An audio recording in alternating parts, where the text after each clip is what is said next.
जों आइजो माहारिया माबायदि जानांगोन बा माबायदि गोख्रों जोङो गोसो लानानै जों माबायदि जोङो दावगानांगोन बेखौ जोङो आइजो माहारिया मा खालामनांगोन डिसिजन लानांगोन मोनसे जोङो मा थांखि लानांगोन बेखायनो जों जुदि सासे गोख्रों आइजो महरै गावखौ समाजाव गसंथा होनोब्लाथाय जोंनि गोसोआ जेब्लाबो मा जानांगोन गोख्रों जानांगोन जों जेब्लाबो गोसोआव गिनायखौ मा खालामनांगोन गारनांगोन जोंनि गोसोनिफ्राय जेब्लाबो जानांगोन आं बे खामानिखौ मावनो हागोन बा गुबुनफोरा जुदि बेफोरबायदि खामानिखौ जुदि मावनो हादोंबा बा गुबुन आइजोआ जुदि एसेबां गेदेर गेदेर खामानि मावनो हादोंबा बा जों बर' आइजोआ जों मानो हाया आरो हौवाफोरा जुदि खामानि मावनो हादोंबा जों आइजो माहारिया मानो हाया बिदि मोनसे जोङो चेलेन्ज बा जों बिदि मोनसे थांखिखौ जोङो मा खालामनांगोन लानांगोन आला लानानै जोङो गावनि दावगानायनि फारसे जोङो आगानखौ जोङो सुरलांनांगोन आरो बेखायनो आइजो माहारिनि सबसे बिबाना थायो मा गावनि न'खरखौ दानाय गावनि समाजखौ दानाय गावनि गथ' गथायखौ दानाय मानो होनबा जों आइजो माहारिया बांसिन जोङो गथ'फोरजों गावनि गथ'फोरजों जों न'आव जोङो बांसिन जोङो थायो आरो गावनि गथ' गथायखौ जोङो बांसिन जोङो आबाद खालामनायखौ जोङो आइजो माहारिखौनो जों नुयो बेखायनो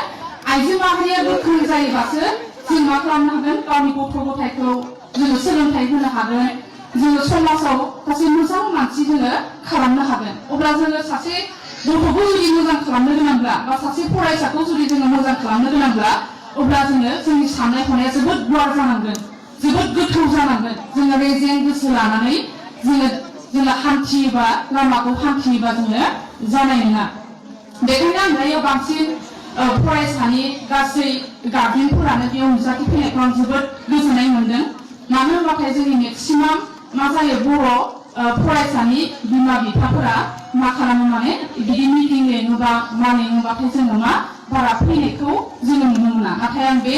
सिखोना बर' गोजौ फरायसालि बेखायनो जों इसानि बाथ्राखौ मानिनांगौ बयबो फरायसुलि उन्दै उन्दै गथ'फोरा आरो बेजों लोगोसे जोंनि बिमा बिफा बा गार्जेनफोरा गोबां बिबान थायो बेखायनो बेयाव नुजाथि फैनाय बे फरायसालिनि फरायसाफोरनि आं बिमा बिफाफोरखौ बेखौनो आङो खावलायनो लुगैयो दि गावनि गथ'खौ जोङो फरायसालियाव जोङो हरोब्लाल' जाया फरायसालियाव हरनायजों लोगोसे बियो मा बिथिङाव एसे लोरबां दं बबे बिथिंखि बियो एसे लोरबां जानानै दं बेखौ जों जेब्लाबो टिचारफोरजों मा खालामनांगौ कमिउनिकेसन खालामनांगौ रायलायनांगौ माबायदि खालामदों बा माबायदि जोंनि गथ'फ्रा फैनानै स्कुलाव दुस्थ' खालामदोंना फरायदोंना फरायाखै बेफोरखौ जोङो मा खालामनांगौ टिचारजों जोङो रायलायनांगौ आरो जेब्ला जोङो टिचारजों जों बेफोर बाथ्राखौ जोंनि गार्जेनफ्रा रायलायगोन अब्ला जोंनि गथ'फोरनि उइकनेस पइन्टखौ जों मा खालामना मोनो जोङो मिथिनानै मोनो अब्ला मिथिनानै मोनोबाथाय जों मा खालामनो हायो गावनि गथ'खौ जोङो न'आव थांनानै जों मोजांहाय जों मा खालामनो हायो जोथोन लानो हायो जेरै जों दा नुनो मोनो इंलिश मिडियामाव फरायनाय बा प्राइभेट स्कुलाव फरायनाय गथ'फोरखौ जोङो बांसिन जोथोन लानायखौ जों नुनो मोनो बिसोरखौ जेब्लाबो स्कुलाव थाङोब्लाथाय नेनानै थानाय बा बिसोरनि जानाय लोंनायनिफ्राय लानानै गाननाय जोमनायनिफ्राय लानानै जोङो बांसिन जोङो जोथोन लानायखौ जों नुनो मोनो अब्ला बिसोर बेफोरबायदि जुदि जोथोन लायोब्ला अब्ला जोंनि बे सरकारि स्कुलाव फरायनाय गथ'फोरखौ जों मानो जोथोन लानो हाया बेनिफ्रायबो जों मा खालामनो हायो मोजां मानसि जों जानो हायो मानो होनबा मानसि मोजां जानाया बा गावखौ देरहासार लामाथिं लांनो हानाया बे प्राइभेट स्कुल बा सरकारि स्कुल बेजों खोथा गैया गाव मोजां जानांगोन गाव मोजां जायोब्लाथाय जोङो मोनसे फिसा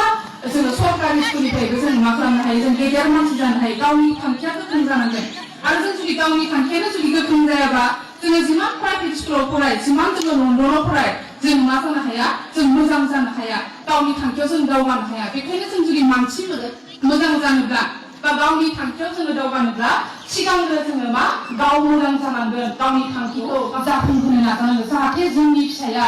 उनाव जों माबा मोनसे जानानै जुदि थैनानै थाङोब्लाबो जों गुबुनाव बिना जानो नाङा गुबुनजों नासयजानो नाङा बेफोरबायदि मानसि खालामनो थाखाय जों मा खालामनांगौ जोङो टारगेट जोङो लानो नांगौ आरो आं बेखौनो जोङो आइजो माहारिखौ